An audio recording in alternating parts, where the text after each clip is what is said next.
the candle. Don't keep trying the candle. Here, hold it. Here, I'll hold it. Hey, everybody.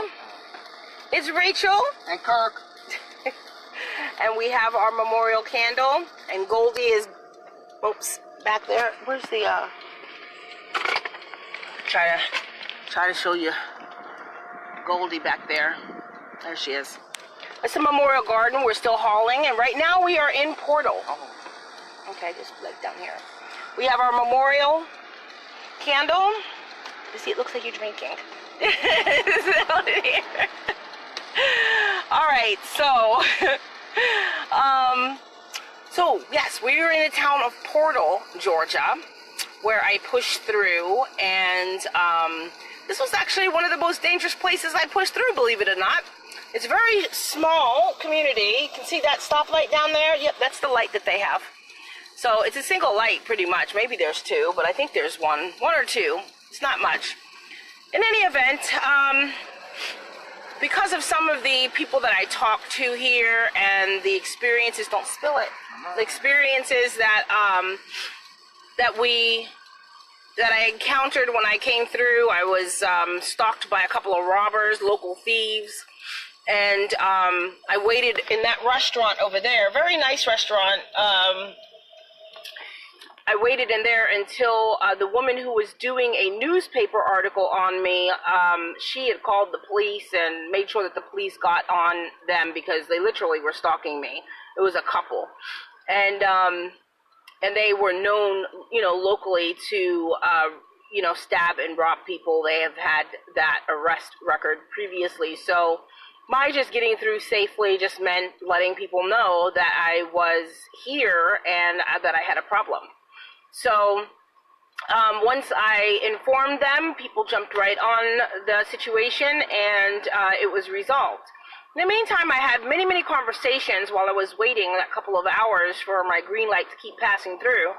I had many conversations with some of the residents here, and sadly discovered that incest and sexual abuse are a common thing here. And I was just discussing with Kirk about how in small communities, small towns, small communities where the pattern of traumatic violation begins, that it becomes like concentrated orange juice or concentrated juice when you buy it in the store. You have to add liquid to it to dilute it. Well, over the years of keeping dirty little secrets, it becomes more rampant because there's no stopping it whenever there's no healing for it, and whenever there is no open discussion and open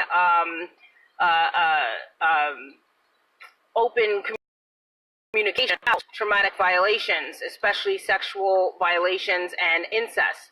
So in this case, I felt like it was good to talk about incest and sexual violations, since it is something that the town of Portal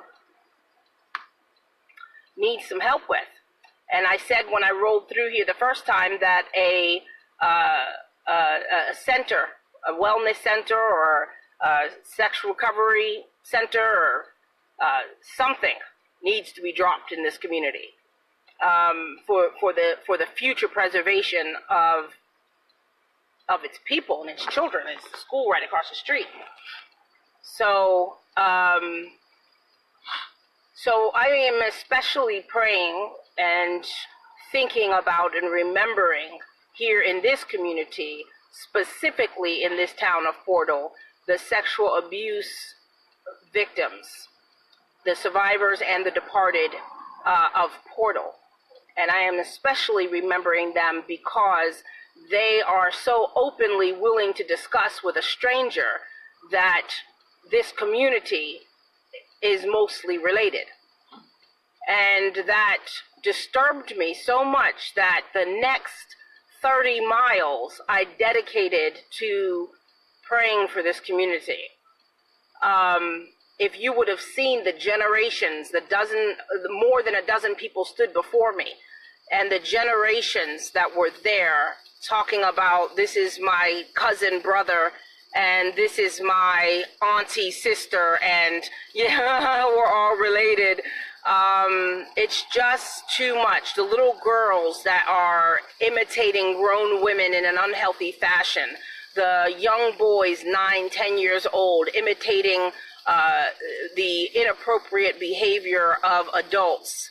I spent just enough time while waiting for that situation to be handled to have people just openly tell me what their city was made of, what their small community here was made of. And like I said, it's like orange juice when, you get that concentrated can of juice, and it's just generation after generation is transferring and reproducing this cycle of is a systemic violation of sexual violation and incest. In a small area like that, it can overwhelm. Like I say, we are the 1/3 of America, that is traumatic violation survivors in general across the United States. But in a small concentrated space like this, where the community is really small, that number could be half to 75%. And that's normal. That becomes normal, right? When you are the majority, you are the norm. That's what's considered norm. So when sexual violation and incest are considered the norm, drop a fucking center in this place like a bomb, right? And try to do something different. It's not going to be me. I'm not going to do that. But it is my recommendation that this community, this specific community, receive intervention, receive some therapeutic support from outside, because the only way to liquidate something that is concentrated is to dilute it. How do you dilute it? You have to bring in a new source. You bring in a well of water, and that is how you introduce something else. And so that's how you liquidate. That's how you begin to dissolve, liquefy. Thank you. You begin to dissolve what is over concentrated in this area. So the help is not going to come from the inside and be successful. It's going to come from outside. So the cities and the towns and the Statesboro, for example, you're close enough, it's almost not quite, but you all need to come in here and help this community. This is part of our country. And so our vigil for Portal, like I said, I had some words for Portal, and they weren't going to be the greatest of words to some people, but they are the most beneficial words you will ever hear from anyone. This community needs intervention. I'm a stranger. I'm from outside. And your people opened up to me and told me without hesitation and in jest. Because you can joke about what's normal when it hurts. You understand? Because you don't know how else to deal with it. What else can you do but laugh about it? There's nothing else you can do. Because there isn't any help here. There isn't anyone who's going to do anything different. So reports and all that kind of stuff, I don't know what the statistics are here about the reports, but I know what I was told by people. So my prayer is for the children in this school across the street that I'm sitting in front of, that their generation, that those children receive minimal impact, minimal transference from what I heard and experienced in this community when I rolled through here 10 years ago. Because the children who were 10 then are 20 now. And the children who are 10 now will be 20 10 years from now. And so there is never a bad time to do a good thing. And it is never too soon to take action. So I'm praying in this vigil for especially all of the traumatic violation types, domestic violence, sexual assault, verbal abuse, physical abuse, elder abuse, all of them, because I'm sure that they're here too. But particularly the lineal transference and the systemic transference of sexual violation in this community. I am especially praying for that. And I hope that whoever hears as this video circulates, I mean no harm by this to these people. What I mean is to promote and advocate their best interest. And sometimes it takes an outsider to say, something isn't smelling quite right in here. Something needs washed. I smell something, because people get used to their own stench. It's the truth. You get used to your own funk, your own filth. It becomes common and norm. You can go in there every day and not smell it. You adapt, you know? And a community that's this concentrated with such a stagnation of devastation.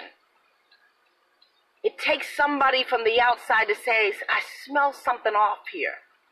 And maybe you need some people to come in with a renewed mind and renewed thought process and interject something more wholesome and some support and some aid and some resources, some genuine good, not poverty pimps, not fucking poverty pimps. I'm talking about some good resources, because these people are part of our economy. These people are part of the value of our integrity as a nation. You understand? So what happens to them is really fucking important. Excuse my French, but I'm really serious about this thing right here. They are part of our community as a whole, and so they count. They might be some small little armpit in the country, but they count. They count. Sorry, there's a lot of bugs in this freaking country.